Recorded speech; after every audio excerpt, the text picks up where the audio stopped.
I never told my daughter what her mother and I had locked away in the old boathouse out at the lake. When she married the fellow you're about to hear about, I made good and sure he'd never get his hands on that tea. I was almost clear across the country, out in Victoria visiting my brother, when my phone started buzzing on his kitchen table. We'd just come in from the ferry, kettle going, and I saw my daughter's name light up the screen. She never phoned at supper time unless something was wrong. Dad. Her voice was thin, the way it used to get when she was little and woke from a bad dream. Dad, he's out at the cottage. He's at the boathouse with an angle grinder. He says he's getting into that cabinet of yours one way or another. The cup I was holding went down on the counter without me deciding to put it there. 11 years. 11 years I'd kept that boathouse shut tight, kept the promise I had made to my wife while she was lying in a bed at the General with tubes running out of her arm. 11 years of waiting for a moment I prayed would never come, and somehow always knew would. Has he opened it yet? I kept my voice level. My brother had gone still across the kitchen watching me. No, the lock's holding, but Dad, he's so angry I've never seen him like this. He keeps saying it's half his now, that he has a right. She was crying now, trying to hide it. He told me to stay in the car. I'm sitting in the car, Dad, like a kid. Before I go on, and I mean this, if you're listening tonight, do me a small favor and tell me in the comments where you are. I read every one of them. It helps an old man feel a little less alone with the long winters. Now, where was I? The car. My girl sitting in the driveway of the cottage her grandparents built, scared of the man she'd married. Listen to me, I said. I need you to do 3 things in order. Call the OPP detachment in town. Tell them someone's trying to break into a locked structure on private property, and your father, who's named on the deed, did not give permission. Then call Gordon Mercer. His number's on the corkboard by my landline at home. Tell him it's time. He'll know what that means. Time for what? Behind her I could hear him now, faint, the grinder whining and his voice over top of it sharp as a dog barking. Who's Dad? Is that your dad? You tell him I know there's money in there. You tell him I know there's money in there. You tell him I'm done being treated like hired help in this family. Hired help, after everything we'd handed that man. Maddie, I said, that's my daughter Madeline, but she's been Maddie since she was small enough to fit in the crook of my arm. Don't go in there. Don't let him put that on you. I'm coming home tonight. And sweetheart, there are some things your mother wanted me to tell you, things I should have told you a long time ago. I hung up and was already pulling up the airline on my phone, hands not quite steady. My brother set a glass of water in front of me without a word. He'd known my wife. He'd been there at the funeral, had stood out in the parking lot of the funeral home with me afterward while I shook and couldn't go back inside. It's him then, he said quietly. Finally showed you the bottom of the well. I nodded. There was a flight out of Victoria at 9:15 that would get me into Ottawa by the morning with a stop in Toronto. I put it on my visa and watched the confirmation come up and thought about my wife sitting up in that hospital bed, sharper in her dying than most people are in their best years. Her name was Maureen. We were married 38 years before the cancer took her, and there's not a morning I don't reach across the bed before I remember. The boathouse was her idea. About 8 months before the end, when she could still think straight between the medications, she got me to drive her out to the lake one last time. October. The water was that flat pewter color it goes before freeze-up. She made me carry her down to the dock in a quilt, and we sat there and she told me what she wanted. I won't be here to watch out for her, she said. She meant Maddie. But I can still do it. We'll put everything that matters in the boathouse. The will, the trust papers, the deeds, the policies, and I want you to keep a notebook. A notebook, I said. For the one who comes after my money instead of after my daughter. There'll be one. There always is. Some smooth fellow who looks at this family and sees a bank machine, and when he does, Maddie won't see it, because love makes you blind in exactly the spot you need to see. So you'll write it down. every wrong thing he does with the date, so that when the day comes, you'll have it all in black and white, and nobody can call you a paranoid old man. I laughed at her gently, told her she was being grim. She gave me that look she had, the one that ended arguments. I watched it happen, she said. I watched it happen to my own mother after my father died. Smiling cousins with their hands out. I won't have it happen to our girl. Then she squeezed my hand hard as she could, which by then wasn't very. Promise me, write it down. So I promised, and I kept it. She set the trust up herself, really. Working was Gordon Mercer over the phone from her hospital bed because she trusted him from the old days when he did our wills. The cottage went into it, the investment she and I had built over 40 years of doing without. The RRSPs that became my RIF. The GICs we rolled over every spring at the credit union. The little portfolio she tended like a garden. The house in Ottawa, my life insurance with our daughter named the beneficiary and the whole thing flowing into the trust, protected, separate, out of reach of anyone who married in. By the time she was finished, she'd built something that couldn't be picked apart. And she'd put a granddaughter into it too, though we didn't have one yet. She just knew there'd be one someday, and she wanted that child looked after. There is one now, my granddaughter, 6 years old, named Pearl, and the spitting image of the woman who planned all this from a hospital bed. Maureen never got to hold her. I think about that more than is good for me. The man Maddie married, I'll call him by what he was, my son-in-law because he never earned anything warmer from me, came along about 4 years back. Charming. I'll give him that, and it cost me too. He had a way of making you feel like the most interesting person in the room, the kind of fellow who remembers your bad knee and asks about it. He took Maddie skating on the canal that first winter and brought her a Tim Hortons hot chocolate at the end like a teenager. She lit up like I hadn't seen her light up since her mother died. I wanted to be glad, God knows I tried, but I'd made a promise and I had a notebook, and the first entry went in not 3 months after I met him. He came to Sunday supper at my place, and within 20 minutes he was asking, casual as you please, whether the cottage was in the family or tied up legally. Asked what a place like that on a lake like ours would fetch these days. He hadn't even finished his plate. I wrote it down that night. The date, the words, my wife's voice in my ear, black and white. After that, the entries came steady. He talked Maddie into co-signing a lease on a Range Rover, $90-some thousand, payments north of $1,300 a month, and he was the one drove it while her name was on the paper. He had a consulting business that consumed money and never produced a single client I could find. He convinced her to sink $20,000 into a friend's bar venture downtown that folded inside a year. The friend, a fellow called Corey, vanished about as fast as the money did. There was a trip to a resort in the Dominican that ran near $11,000 on her card while she was telling me money was a little tight that month. Reno after Reno on the house. A hot tub, each one I wrote down, the date and the dollar figure, in a leather notebook that lived out at the lake in the steel cabinet behind a lock he could not pick. Before the wedding, I did the one thing I knew Maureen would have insisted on. I asked Gordon Mercer to draw up a marriage contract, a prenup, in plain talk, protecting everything in the trust, anything inherited, anything gifted, the cottage, the investments, all of it walled off, separate property, no claim.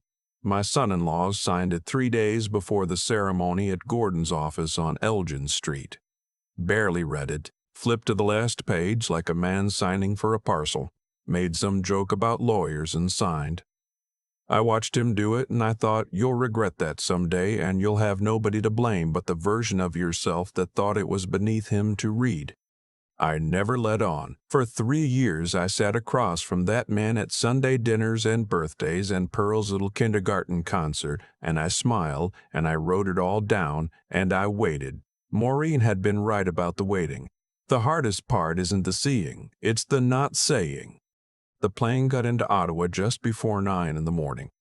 I hadn't slept, I drove straight from the airport out the 417 and onto the county roads, the fields white with the first real snow of the year, and I pulled into the cottage drive a little after 11.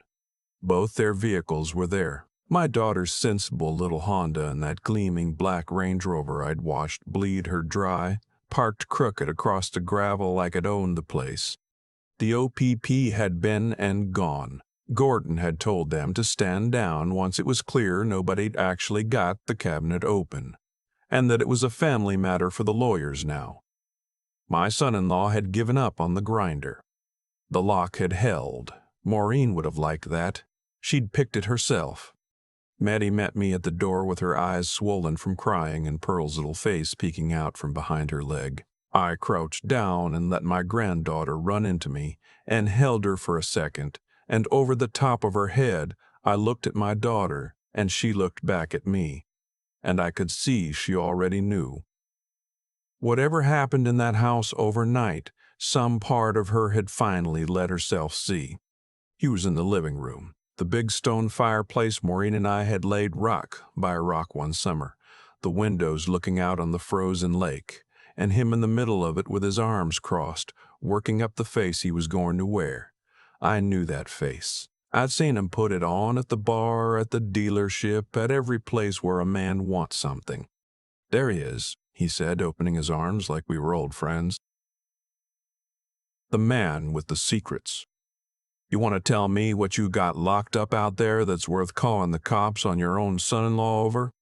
I took off my coat and hung it on the hook by the door, slow, the way you do when you want a man to understand you're not in a hurry and he's not in charge. "Sit down," I said. "We're going to have a conversation. All of us, Maddie. Get Pearl set up with the coloring in the back room, would you, love?" When my granddaughter was out of earshot, I sat in Maureen's chair by the window. My daughter sat on the arm of the couch ready to bolt. He stayed standing, which told me everything. "You've decided I'm the villain," he said. "I've felt it from you for years. You never gave me a chance, not once. I married your daughter, I've been part of this family, and you've treated me like I'm casing the joint." "You asked about the value of the cottage before you'd finished your supper," I said. "First night I met you, October 4 years ago. You said, and I'm quoting myself here because I wrote it down, a waterfront lot like this has to be worth $700-800 easy." His face flickered. "Just for a second. So I'm interested in real estate. That's a crime now." "It's not a crime. It's a pattern." I reached into the bag I'd carried off the plane and set the notebook on the coffee table between us. Plain brown leather, soft at the corners now. 3 years of patterns. Want me to read you a few? You kept a diary about me." He laughed, but it came out wrong. That's sick. You hear yourself. You've been spying on me. I've been keeping a record of things I watched happen with my own eyes, in my own family, with my own money getting spent. I opened it. March, 3 years back. You taught my daughter into co-signing a lease on a vehicle that costs more than her annual property taxes, and you've driven it every day since while her name carries the debt. The payments are $13.40 a month. What were you paying on her old Civic before that, Maddie?" My daughter's voice was small. $220. "So she's out an extra $1,100 a month so this man could feel important at the Loblaws parking lot." I turned a page. 20,000 into Corey's bar. 11,000 on the Dominican while she was telling me she was watching the grocery bill. "Where did your consulting business invoice from this year? What's the name of one client?" He opened his mouth. Nothing came. "I called the CRA business line," I said. "There's no registered business. There's a name you made up for a checking account that money goes into and never comes out. You have no idea what it takes to build something." His voice climbed. "You think because you sat in some shop for 35 years and saved your dimes that you understand business? I'm building a future for this family. You're spending one." I closed the notebook. "There's a difference, and you've never once been on the right side of it." He turned to Maddie then, and I watched him change face again, soften it. Reach for her. Babe, come on. He's twisting everything. Every couple has money stuff. He's making it sound like, you know me. You know us. He's trying to wreck what we have because he can't stand to let go of his little girl. And here is where my daughter surprised me, and where I want every parent listening to understand that sometimes they see more than we give them credit for. She didn't melt. She reached into the pocket of her cardigan and pulled out a tablet, the old family iPad that lived at the cottage. The one Pearl watched her shows on.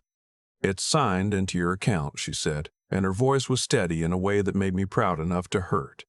It's sent last night while you were out at the boathouse. I wasn't snooping. I picked it up to give to Pearl, and your messages were just there. His whole body changed. Give me that. She held it away from him. You want me to read them out loud, or do you want to? She looked down at the screen. This is you to Corey in September. The old man's loaded, but he's locked it all up tight. Maddie doesn't even know what the cottage and the investments are worth. Long game. Once I'm on title somewhere, I can leverage it. Her voice cracked, but she kept going. This one's from last week. He's flying out west for 5 days. Perfect window to crack that boathouse. Whatever he's hiding out there is the key to the whole thing. Once I know what we're sitting on, I know how hard to push for the cottage. The room went so quiet I could hear the lake ice settle out the window, that long, groaning crack it makes. Maddie, he said, that's just talk. Guys talk. You can't take that literally. You called my father an old man you wanted to crack a building to get past, she said. You called me someone who doesn't know what she's worth. You called our daughter's grandfather a lock to pick. She set the tablet down very gently on the coffee table like it was something that might break or had already broken. Were you ever applying for those jobs you said you had interviews for? He didn't answer. That was the answer. I think you need to leave, she said. It's half my house. It isn't. I said it quietly. The cottage is in the trust. Your name is nowhere near it. And the house in town is in Maddie's name from before she met you, because her mother and I helped with the down payment, and Gordon set it up that way on purpose. God rest her, she thought of everything. I stood up. There's nothing here with your name on it but debt you talked her into. You can take the truck. The payments are hers, but I expect a court will have something to say about that. Take the truck and go. He tried a few more doors. He tried anger, and when that bounced off, he tried tears. Real-looking ones, and when those didn't move her, he tried the meanest thing, which was Pearl. Said something about being kept from his own daughter, said it loud enough to carry. My girl walked to the back room, shut the door so the child wouldn't hear, came back and said, you used her name as a weapon in front of her grandfather, and you think that helps you. And he saw, finally, that there was no version of his face left that worked in that room. He went upstairs and threw his things in a duffel. We heard him banging round up there for the better part of an hour, making us wait, hoping she'd crack and come up after him. She didn't. When he came down, he stood at the door with his bag and looked at her one last time, and there was nothing in his eyes I'd call love. There was only a man recalculating a loss. You'll regret this, he said. I regret a lot of things, my daughter said. This isn't going to be one of them. The Range Rover started up, and the headlights swung across the snow, and then he was gone down the cottage road, and the quiet that came after was the loudest thing I've ever heard. That's when she came apart. The door wasn't even fully shut, and she folded down onto the bottom stair the way you do when your legs just quit. And I went and sat beside her, 66 years old, and put my arm around my 34-year-old daughter while she sobbed into my shoulder like she had when her mother died. How did I not see it, she kept saying. Dad, how did I not see it? Everybody must have seen it but me. Love sits you right in the one seat where you can't see the stage, I said. Your mother told me that, more or less. It's not stupidity. It's just love pointed at the wrong man. You saw it. You saw it the first night. I had 40 extra years of practice, and I wasn't the one in love with him. I held her a while. Out the window, the snow had started again, big, slow flakes coming down on the lake. And I had your mother whispering in my ear the whole time. She knew. She knew there'd be one of him before there was one of him. We sat on those stairs until Pearl came padding out in her socks, wondering why her mom was crying, and Maddie wiped her face fast, the way mothers do, and scooped her up and said Grandpa told a sad story, but it has a happy ending, and Pearl, satisfied, asked if there were any of the good cookies, and there were, and that was that for the night. The next morning the three of us walked down to the boathouse in the cold. I had the key. It's a little brass thing, nothing special to look at, but I keep it on a fob with Maureen's initials worn nearly smooth. Inside it's not much. A steel cabinet along the back wall, the kind you'd see in any shop. Filing drawers labeled in Maureen's handwriting, she did them herself. Propped up in that hospital bed, insisting. Wills. Trust. Property. Policies. And along the other wall what he never knew was there. What he'd have thrown in the lake to get to the money, her things. Photo albums. Her old paperbacks with her notes in the margins. The little watercolors she painted of the lake, none of them framed, just stacked careful in a box. Her good winter coat I couldn't bring myself to give away. Maddie stood in the middle of it with her hand over her mouth. This is what he wanted to break into. This is what he thought was the treasure. He thought it was paper, I said. He never once in 4 years asked me a single thing about her. Never asked what she was like. That told me everything, really. A man who wants into a family but never asks about the dead. He's not after the family. In the front drawer of that cabinet there was an envelope I had been keeping 11 years. Maureen's hand on the front. Just one word. Maddie's name. She'd written it 2 weeks before she died and made me promise to give it to our daughter when she was ready. I'd nearly given it to her at the wedding. Thank God I didn't. She wasn't ready then. She'd have read it through his eyes. I handed it to her now. She sat down on an overturned crate by the window, the gray light coming off the lake, and she opened it, and she read her mother's letter while I stood with Pearl and looked at the water. I don't know everything Maureen wrote. It was meant for our daughter, not for me. But Maddie read it twice, and when she finished, she pressed it to her chest the way you'd hold a small warm thing, and she said, she knew. She wrote it like she'd already met him. She says, Dad, she says a man worth keeping never needs to ask what you're worth, because he can already see it, and it's got nothing to do with money. I had to turn and look at the lake for a minute after that. The divorce went the way Gordon said it would. The marriage contract held without a scratch. He came after the trust and got nowhere. He tried to claim the cottage, and Gordon read him the relevant section of the Family Law Act over the phone in a voice flat as a frozen pond. And that was the end of it. The truck went back to the dealer in the end, repossessed, his credit in ruins, and the last I heard he'd moved in with a new woman out in Barhaven who, word has it, comes from money. I wish her better luck than I expect she'll have. What stays with me isn't any of that. It's the spring after, the ice going off the lake, and my daughter coming out to the cottage on a Saturday with a fellow she'd met. A paramedic, works out of the station near her place, did the worst shifts for years and never made a thing of it. First time he came to dinner, he tried to slip the bill from the waiter when Maddie wasn't looking, and Maddie took it right back, and they had a friendly little tug-of-war over it, splitting it down the middle, and he laughed and let her. And I sat there watching and felt my wife's hand on my shoulder, though there was no one there. His name is Simon. He fixes things around the cottage without being asked and never mentions it after. He's never once asked me what anything's worth. Pearl calls him her buddy. And one Sunday last fall, over a chicken I actually managed not to burn, my daughter put down her fork and said she'd been thinking about her mother's trust. That she's done all right on her own. She's got her job. She doesn't need every dollar of it. What if we used some of it for something Mom would have loved, she said. A bursary for kids out our way who lost a parent young so they can go on to school. Call it after her. So that's what we did. The Maureen Bursary, run through the school board, helps a few young people every year. Kids who lost a mother or a father and could use a hand getting to college or trade school. Maureen would have built it herself if she'd had the years. I sign the check every September, and I tell her about it out loud in the kitchen, like a fool like she can hear me. Maybe she can. That boathouse out at the lake is still locked, still holding everything it ever held. But it was never really about the papers, and it certainly wasn't about the money. It was about a woman who loved her daughter so much she figured out how to keep watch over her from the other side of death, and a promise an ordinary man did his level best to keep.